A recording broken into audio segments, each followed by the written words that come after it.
The homepage of Redux library says it is a predictable state container for JavaScript applications. Now, what exactly does that mean? When it comes to building applications for ensuring the consistency in different environments like client side, server side, etc., the application needs to be predictable. Redux gives us the tools as well as the workflow to achieve not only just predictability but maintainability, testability, scalability, and readability to the applications if done proper.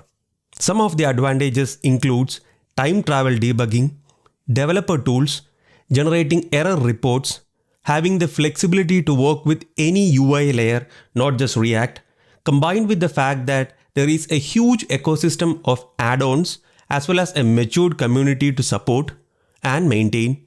Learning Redux can open the doors of your journey towards becoming a seasoned React developer.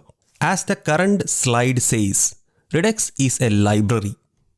So when we use Redux, we need to adhere to certain abstractions, patterns, and recommendations by the library. So it's heavily opinionated.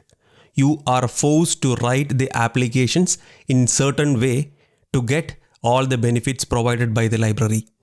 Using Redux comes with its own pros and cons. So understand that Redux is not a silver bullet to all the state management issues in an application. Redux gives us a tried and tested approach to writing readable, maintainable, and testable code bases. Redux can be used along with other frameworks, provided we have the bindings, although it works perfect with React, which was the intended framework of pairing at first. The whole library is just 2 KB and is quite powerful, and it was developed by a genius called Dan Abramov. The most important takeaway when learning Redux is knowing when to use this library and when to stay away from it.